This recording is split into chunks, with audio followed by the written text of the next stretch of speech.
Knight Rider wants a Ferrari will not be seen in order that we may bring you the following unenviable piece of trash. Hey everybody, what's up and welcome back to Macabre'Gorium Labs presents a showcase of things likely forgotten, Nickelodeon edition. My name is Bats and I'll be your guide today as we take a look at a topic that definitely proved competition can be good with Nickelodeon's Wild and Crazy Kids. This show was a field day. Welcome to Wild and Crazy Kids! The show that goes anywhere and does anything to find kids having fun! Today's video takes us all the way back to the golden year of 1990, where we take a look at one of the wackiest game shows made just for kids with Nickelodeon's Wild and Crazy Kids. Originally released on July 4th, 1990 and airing through December 1st, 1992, Wild and Crazy Kids would consist of 65 episodes shown over 3 seasons. Wild and Crazy Kids was produced in the United States by Woody Frazier Productions, Nickelodeon Productions, and Reeves Entertainment, with theme music composed by Wendy Frazier and Todd Sharp. Each episode was approximately 22 minutes in length, but those 22 minutes were packed with lots of fun and, of course, Wild and Crazy Kids. And now that we're up to speed, let's take a look at what this show was all about. The episodes consisted of large teams of kids competing against each other in a variety of physical competitions. Each episode had 3 games with a host explaining how each game was played. For most people, the hosts were an unforgettable addition to the show. Season 1 was hosted by Donnie Jeffcoat, Annette Chavez, and Omar Gooding. Wait, hang on, Bats. Omar Gooding? Isn't he related to actor Cuba Gooding Jr.? That's right, Goat. Omar Gooding is actually the real-life brother of actor Cuba Gooding Jr. Kind of funny how that works out. Omar and Donnie would be hosts for the entire 3-season run. However, Annette Chavez would only host during the first season, and Annette would be replaced by Jessica Gaynes for season 2 and 3. In addition to the amazing hosts, this show did something that, at the time, was a new idea that would be brought to the familiar game show trope. In addition to using creative equipment to complete the challenges, this show would find contestants in quite the unusual way. You see, instead of playing for prizes, the kids competed just for fun. Can you believe it?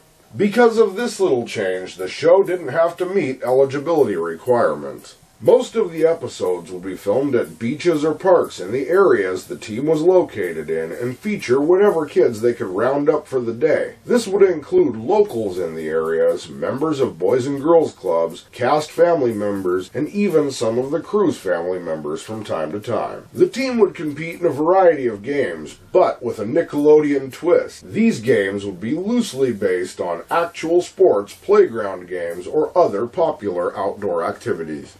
After these messages, we'll be right back. You've seen us here on YouTube, you watch our videos, but get ready for something you've never seen before.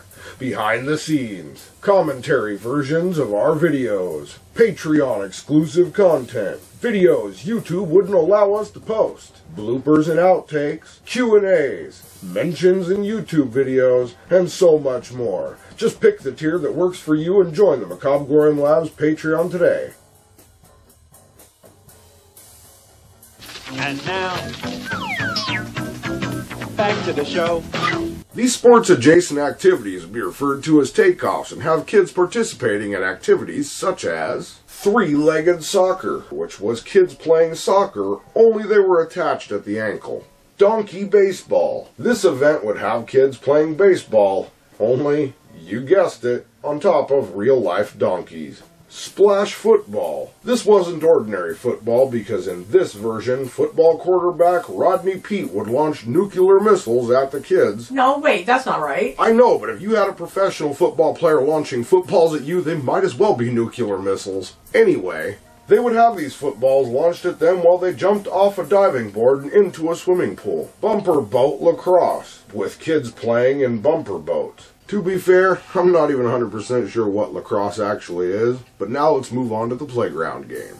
First up, Simon Says. A silly game of Simon Says led by Brian Seaman. Tug of War, where the kids would challenge wrestlers. The game would start with one kid adding an additional kid to the rope until all 50 kids were working together to win. Red light, green light. This would be renamed Red Pie, Green Pie, as with this version, if a kid was caught moving on a red light, they had to hit themselves with a pie. The cool part comes in when the kid gets to end without being caught, and then they got to smush a pie in their parents' face. And finally, Cops and Robbers. This game was played at Universal Studios Hollywood, where the kids got to play the game on the set of the Miami Vice Spectacular. Most of the rest of the games would fall under a slightly different category, and those games are as follows. The Gunk in the Sky Challenge. This game was a new take on the Pie in the Sky Challenge from What Would You Do? But in this show, there were no pies. Instead, kids would sit under a bucket of slime, and if they moved or flinched, the other team got to drop the bucket of slime on them. Sloppy Word Find. In this game, kids would attempt to find hidden words to the crossword puzzle board. The hidden words would be some type of substance like eggs, beans, or slime. Whatever kid won got to dump a bucket of the found word on the head of the loser. Smelly Slip and Slide. This would consist of kids racing down a slip and slide. However, the loser would have a bucket of stewed tomatoes dumped on them when they finished the race. And wrapping that list up with a massive game of Twister, which is exactly what you would expect. And that's just to name a few. In addition to all the amazing kids that competed on this show, there were also a number of celebrities that would guest star. Some of these awesome celebrities would include some pretty familiar faces. Let's have a look. The one and only Mark Summers, known for Double Dare and What Would You Do? Michael Bauer, Venus DeMilo, and Danny Cooksey from the legendary Salute Your Shorts. Arnold Schwarzenegger, the actor, Lark Voorhees from Saved by the Bell, Jonathan Taylor Thomas from Home Improvement, Ashley Johnson from Growing Pains, Michael Fishman from Roseanne, and several professional athletes like Rodney Peete from the Detroit Lions and Scott Bales from California Angels. No wonder so many kids were fans of this show. It seems to have everything. Reruns of this show would air on Nickelodeon from December 2nd, 1992 all the way through February 28th, 1999. The show would then be moved to Nickelodeon GAS and would air the reruns from March 1st, 1999 through November 1st, 2005. When the original Wild and Crazy Kids was canceled, it still had a lot of fans, and this would lead to the show being revived in 2002. The 2002 Wild and Crazy Kids would air on Nickelodeon from July 29th, 2002 through October 7th, 2002. This version of Wild and Crazy Kids was hosted by Maddie Moraleo, Dave Azer, and Vivian Collins from Nickelodeon GAS. For those that may not know, Nick GAS stands for Nickelodeon Games and Sports for Kids. Video coming soon. Wild and Crazy Kids 2002 consists of 10 episodes and was also produced by Woody Frazier Productions in association with Reeves Entertainment Group. Here in 2025, the fans of Wild and Crazy Kids still miss the show and its novel approach to getting kids excited about playing outside and competing just for the fun of it. After a ton of research, we couldn't locate a VHS or DVD that featured this show, although you can watch a lot of the episodes right here on YouTube. But you can bet this show had some merch. And what we did locate for merchandise is also pretty cool. You can get yourself a shirt that says Wild and Crazy Kids in pretty much any color you want for around $20 on sites like eBay. But if you want an actual vintage shirt from the show, you're looking at $45 to $100 or more. There are also patches of the colorful purple, blue, and yellow logo that says Wild and Crazy Kids. I used to live with my grandma when I was younger, and I tell you, she had cable and I watched a lot of Nickelodeon.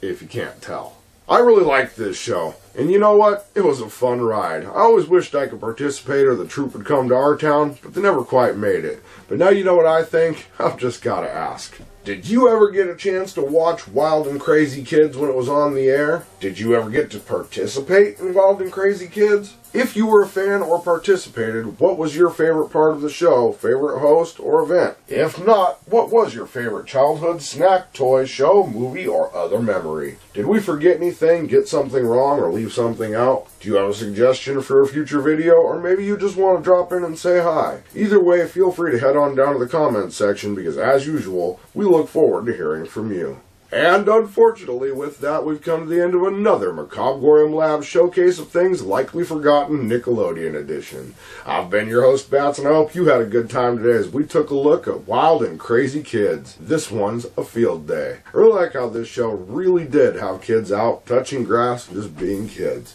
No internet needed. Anyway, check back next time because you never know what we have in store. And as usual, think for yourselves, be excellent to each other, and of course, keep it creepy.